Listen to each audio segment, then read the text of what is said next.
know what the MCU is by now. You know, that multi-billion-dollar film franchise that shares a universe based around Marvel property superheroes. And we all love it. The thing about the MCU is that it is an experiment. A film like Avengers Assemble is now filmmaking history. It was the first film to bring multiple characters from multiple different films into one movie, yet by still expanding the storyline and arc from the previous films and how the characters were depicted in them.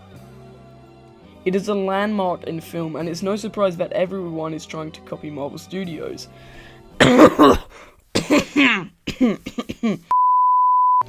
In other words, Kevin Feige is a bloody genius, and it is amazing that he executed such a brilliant idea in his first go.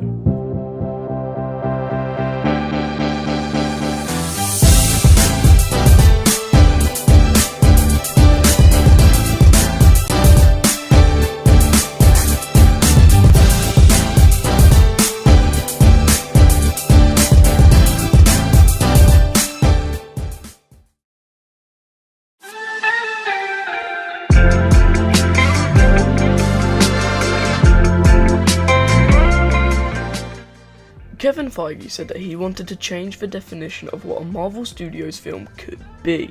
He had this vision that you could have multiple different films set in the same universe, and that the events that occurred in those films would affect movies later on down the line. Kevin Feige then shared this thought when answering a fan's question in the 2006 Comic-Con. The way things work now, is there more of an opportunity for a crossover here and there with Marvel characters in a movie? So say somebody might show up in a Hulk movie down the road. I think if you listen to the characters I named that we are working on currently, and you put them all together, there's no coincidence that may someday equal the Avengers. I think just having that possibility on the horizon is something that excites me. Then, 6 years later, we got that. We got the culmination of 5 separate films all set in the same universe. By continuing the story from the 5 previous films, Avengers Assemble was able to feel like a sequel to all of them, yet by not even sharing the same name. The thing that I find funny is that this was a crazy idea, yet it somehow worked. And the only nonsensical part of the Avengers is that they were all able to telepathically talk to each other in the final act.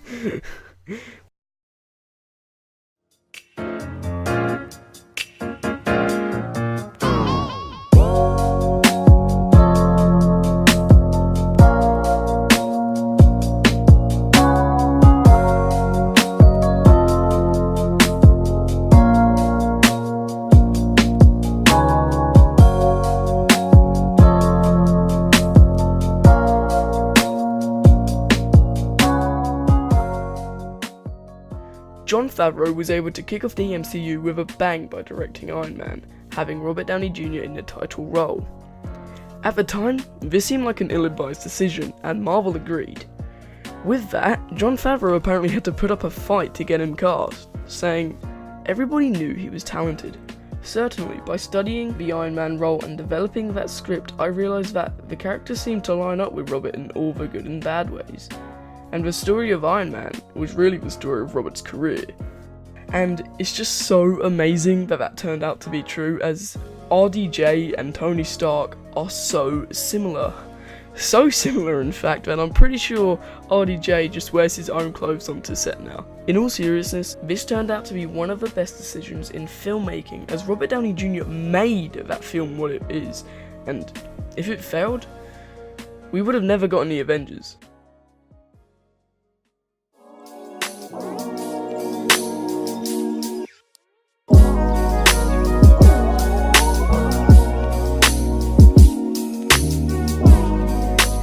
Staying on the same subject, I just want to talk about what some people were speculating to be the downfall of the MCU. If you don't know, at the end of 2013, after the release of Iron Man 3 and Thor: The Dark World, people thought that this was the end for Marvel. This was because their 2 movies of 2013 weren't accepted the best by critics, despite them both being really great films. But anyway,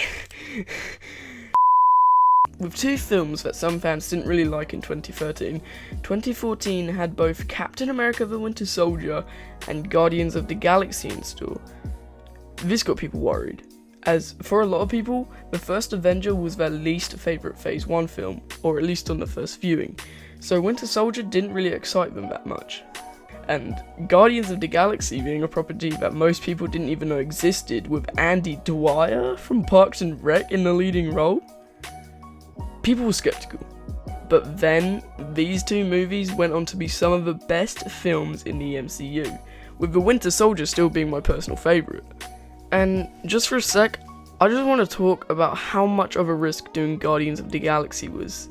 To start, most people had never even heard of it, which was a risky decision in and of itself, but then hiring James Gunn to direct was just confusing, as he was only responsible for writing such classics as Scooby-Doo and Scooby-Doo 2 Monsters Unleashed, and he also directed a 2007 film called Sliver. However, just like Iron Man, it seemed to be a great decision.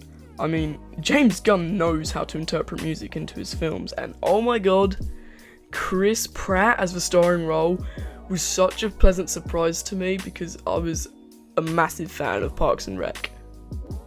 Oh my god, are you okay? Yeah, I'm good.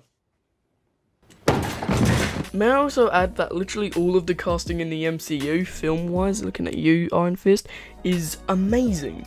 Evans as Captain America turned Cap into my favourite superhero, and the recasting of Banner was a brilliant idea. Ruffalo really gives Hulk justice. And then people like Tom Holland, Scarlett Johansson, Chadwick Boseman and Tom Hiddleston are just amazing. And I'm really excited to see Brie Larson as Captain Marvel next year. Also, let's not forget the directors of these films. The Russos have made two of the best films in the MCU, as well as the upcoming Infinity War and Avengers 4. Scott Derrickson did a brilliant job with Doctor Strange, considering it opened up a new door in the universe. John Watts for reimagining Peter Parker and introducing it to the MCU, and oh my god, Edgar Wright for oh wait, yeah. There it is. The dumbest decision in the MCU.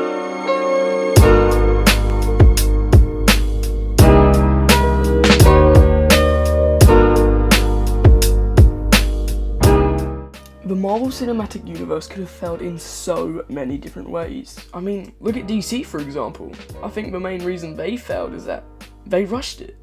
They wanted to catch up to Marvel's success, but couldn't.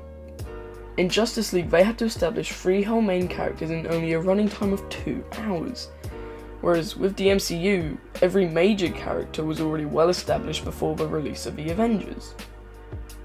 Also, I read a while back that the Avengers was originally supposed to come out in July of 2011, but was pushed back because they were like, hey, we haven't done 4 of Captain America yet. Oh yeah. And then, you know, that was the pitch meeting for 4 in Captain America. But yeah, so that led to the film's May 2012 release, and it's possible that if they didn't pump out 4 in Captain America in 1 year, that could have led to the failure of the Avengers, and that would have been it for the MCU. But I can't find that article anymore, so who knows if that's true or not. I know I spoke about it earlier, but I really feel like the casting of Iron Man is one of the reasons as to how it could have failed. As I said earlier, Robert Downey Jr. made that film what it is, and I genuinely feel like if he didn't play Iron Man, the MCU would have failed right off the bat.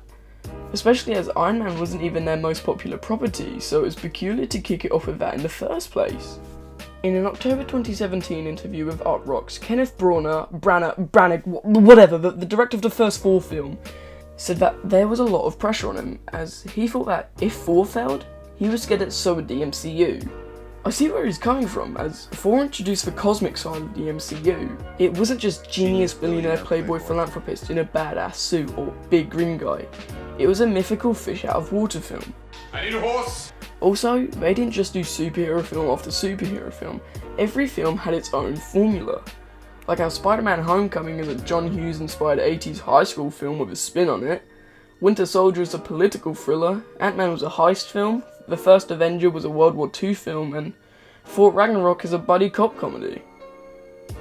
Another possible reason which could have led to the failure is that they didn't make sure that everyone knew that the movies were connected. They didn't make the films just to advertise the Avengers or other upcoming films. Even if Infinity War is somehow not good. I still doubt that that will be enough to end the MCU. Speaking of Infinity War,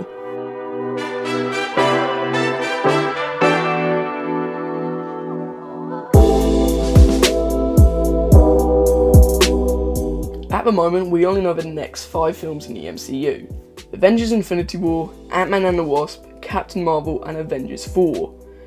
Then Kevin Feige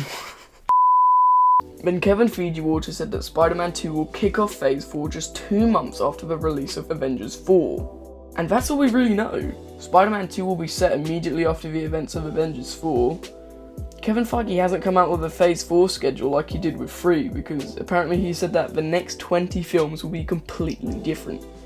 And showing off the schedule will spoil the ending for Avengers 4. Cat gonna die. So, as the Russos said, Infinity War is the culmination of everything that has happened in the MCU so far. Not just the couple previous films, but all 18. Kevin Feige said that Avengers 4 is something you've never seen in a superhero film before. A finale. Whilst the Russos said that they are finishing a book and starting a new chapter with Phase 4. Other than that, we don't know much. All we can do now is speculate and hope that Infinity War is good.